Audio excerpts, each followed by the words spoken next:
സംശുദ്ധമാക്കണമീ ജീവിതം, ദൈവത്തിൻ രൂപമായി തീർന്നിടണം. പ്രശ്നങ്ങൾക്ക് മേൽ പ്രശ്നത്തിലേക്ക് ക്രിസ്തു കടക്കാൻ പോവുകയാണ്.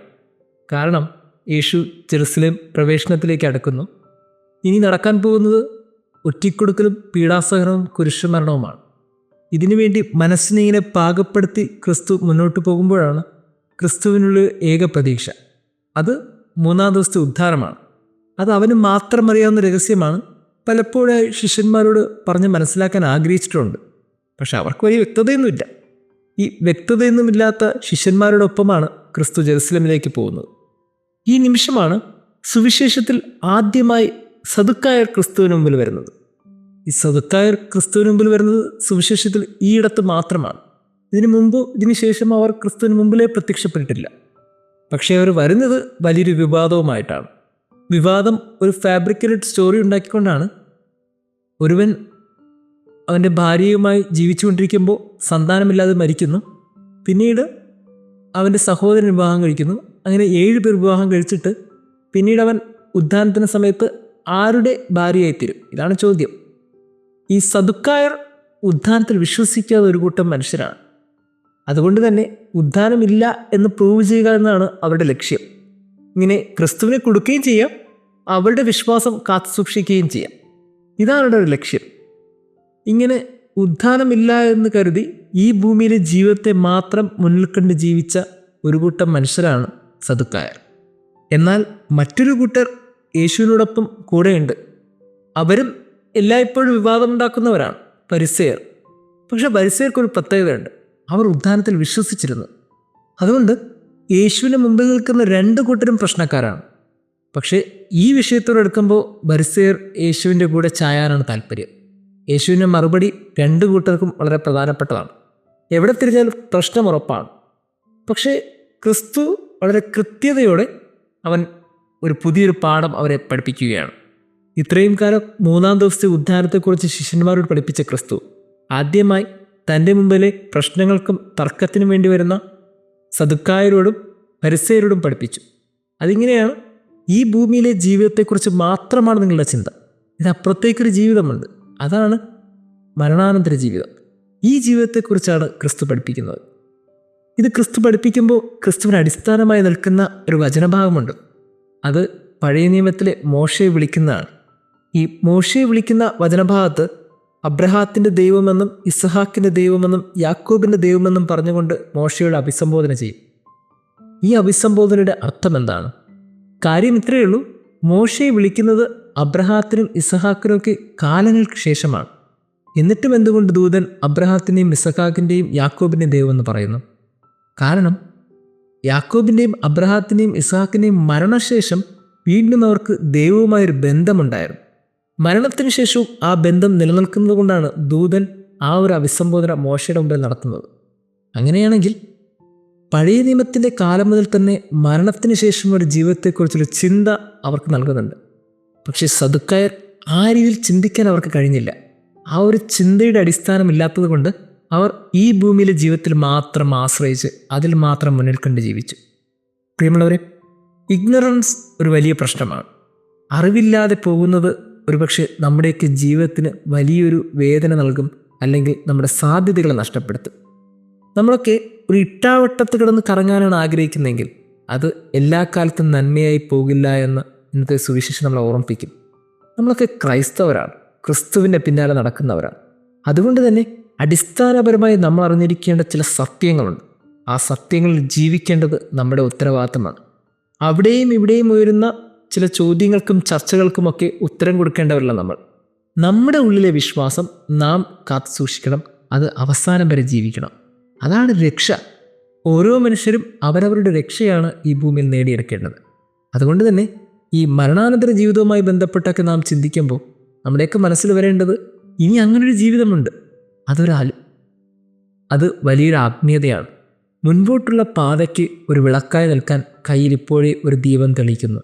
മുൻപോട്ടുള്ള പാത സുഗമമാവാൻ ഇപ്പോഴേ നാം എന്തോ ഒന്ന് ജീവിതത്തിൽ കരുതുന്നു. അതിൻ്റെ പേരാണ് ആത്മീയത. ഉള്ളിൽ ആത്മീയത സൂക്ഷിക്കുന്നവന്, ഉള്ളിൽ മുൻപോട്ട് നടക്കാൻ പോകുന്ന ചില കാര്യങ്ങളെക്കുറിച്ച് വ്യക്തതയുള്ളവൻ ഇവിടെ വച്ച് ശ്രദ്ധയോടെ ജീവിക്കും. പ്രിയമുള്ളവരെ, ഇന്നത്തെ സുവിശേഷം നമുക്ക് നൽകുന്നത് അറിവില്ലാത്തൊരു ജീവിതം ഉണ്ടാകരുതെന്നൊരു ഓർമ്മപ്പെടുത്തലാണ്.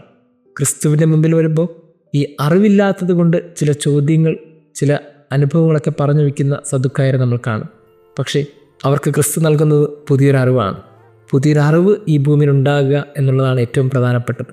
നമ്മളൊക്കെ കാറ്റീസം ക്ലാസ്സിലൊക്കെ പഠിച്ച ചില അറിവുകളുണ്ട്. ഈ അറിവുകൾ അനുഭവമായി മാറണം. അത് വിശ്വാസത്തിൻ്റെ ദീപമായി മാറണം. ദൈവം നമ്മെ അനുഗ്രഹിക്കട്ടെ. കണ്ടു ഞാൻ എൻ ദൈവത്തിൻ മുഖം, കേട്ടു ഞാൻ എൻ ദൈവത്തിൻ സ്വരം. പ്രഭ ചൊരിയും ആ മിഴിയിൽ കണ്ടു ഞാൻ എൻ രൂപം, കണ്ടു ഞാൻ എൻ ദൈവത്തിൻ മുഖം, കേട്ടു ഞാൻ എൻ ദൈവത്തിൻ സ്വരം. പ്രഭ ചൊരിയും ആ മിഴിയിൽ കണ്ടു ഞാൻ എൻ രൂപം.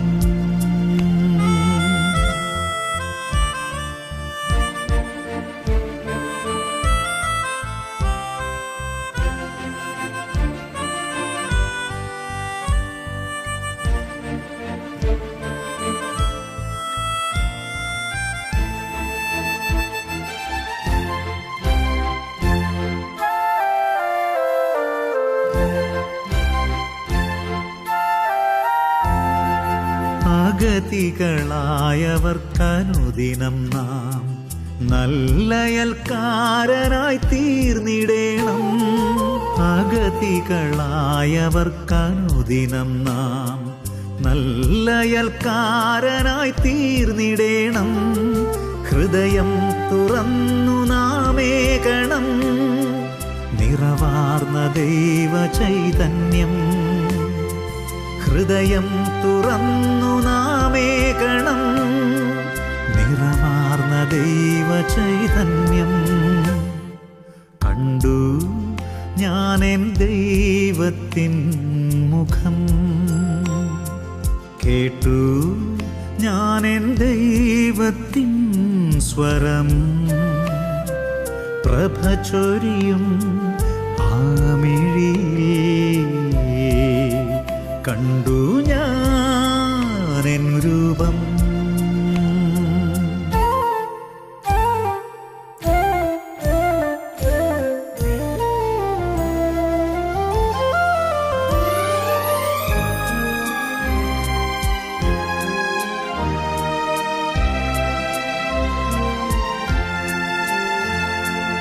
അപരനു ജീവിത തകർച്ചകളിൽ വഴികാട്ടിയായി നാം മാറിടേണം.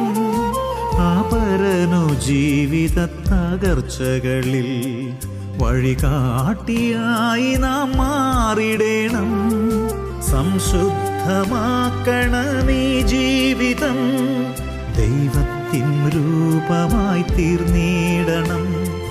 സംശുദ്ധമാക്കണമീ ജീവിതം, ദൈവത്തിൻ രൂപമായി തീർന്നിടണം. കണ്ടു ഞാൻ എൻ ദൈവത്തിൻ മുഖം,